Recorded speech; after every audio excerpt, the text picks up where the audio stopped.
Yes. So yeah, I'm Daniel. I'm from a company called Digital Skills Education. We are quite a small company. Most of us are here and beside me just now, three of the four of us.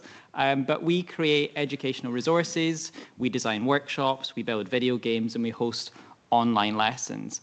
And we help people learn those skills through interactive learning experiences. And Jen, you just mentioned inspiration, enjoyment, and fun is playing a really important part in young people's experience with Gen AI. That's what we want to do with all of the resources that we create. So yeah, this evening I'm going to be talking about a live show that we developed called Unbelievably Talented.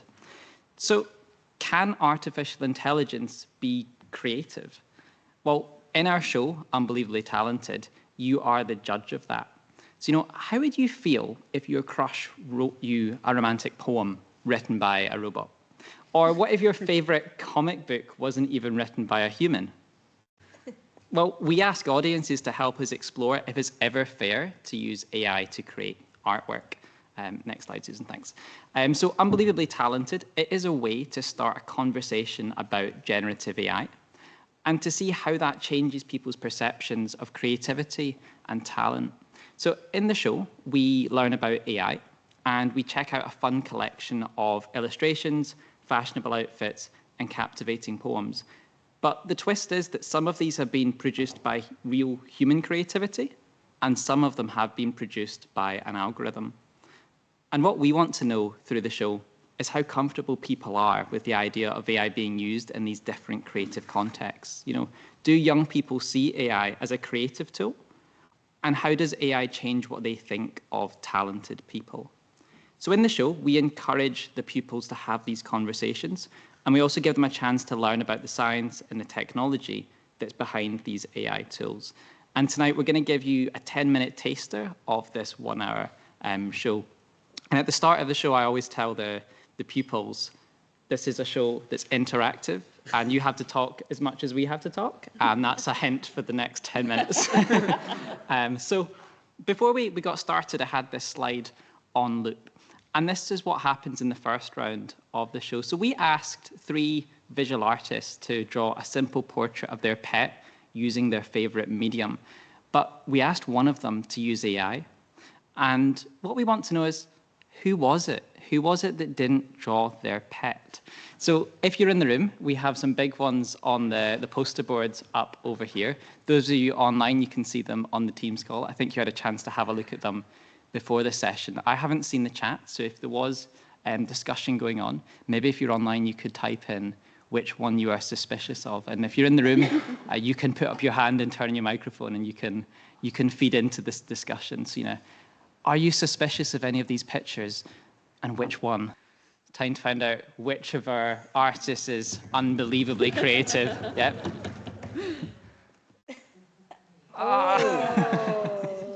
So yeah, are you surprised? No?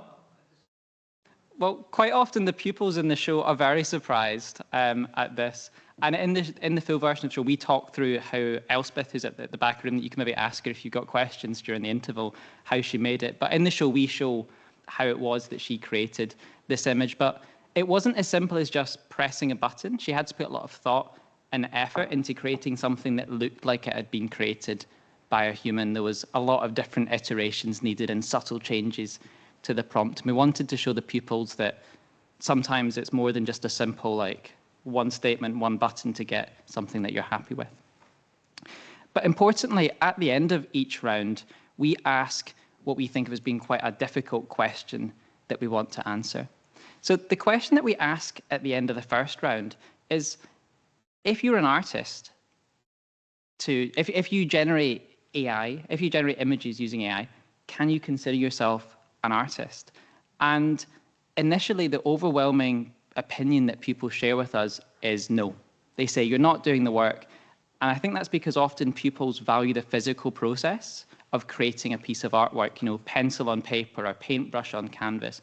And they don't see that process with generative AI. So they see it as inherently less artistic. Some of the words that we hear over and over again in the show is fake or lazy or cheating to describe the pieces of art that have been created with AI.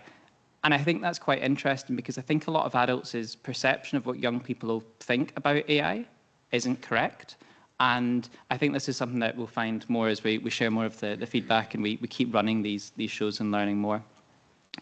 But if their initial opinion that they share is no, after a bit more discussion and some time, some of the pupils talk themselves into seeing it as partly art, depending on the amount of human input that was there. So they say, like, well, maybe you're an AI artist rather than a normal artist. They see it as something different.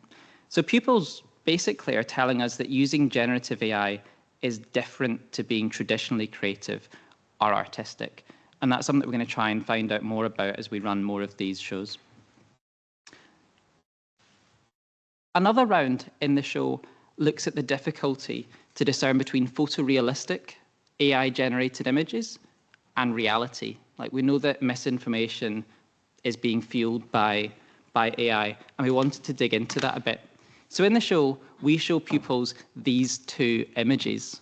So we have Amy on the left, and we've got Mary on the right. One of these people isn't real.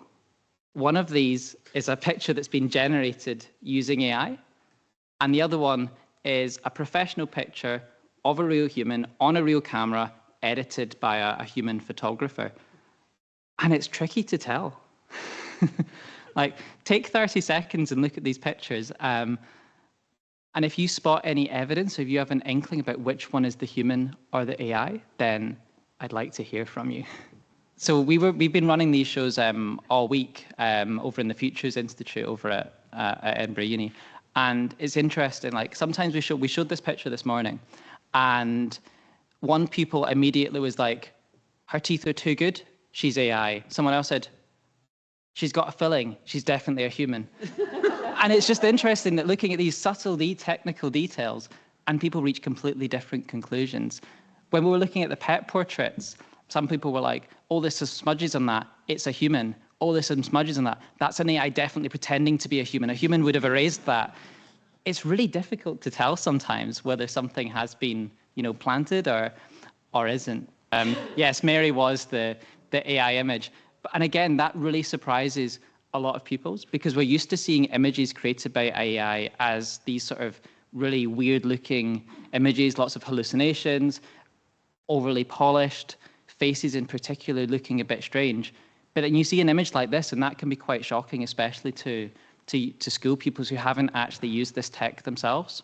A lot of school pupils haven't used AI. We had a group of second year pupils this morning that came with their computing class. There was 20 of them. Only one of them had used Gen AI before themselves. And I think, again, that's quite surprising. You might think that most young people are using Gen AI, but actually we're finding that that's generally not the case. So looking at this round, we ask another question at the end. We ask the pupils, should we always have to tell people if content has been created using AI? Should we have to label it? Should the obligation be that we tell people? And yeah, and that's the same opinion that we hear from young people as well. So on social media or on the news, it's a unanimous yes from the pupils. They see not telling people as being dishonest, and they're really worried about the disinformation potential of generative AI. But when we look at it in a creative context, it's a bit more tricky. Should we have to label AI content in art? And galleries will often tell you something was created as like oil on canvas or watercolor or collage.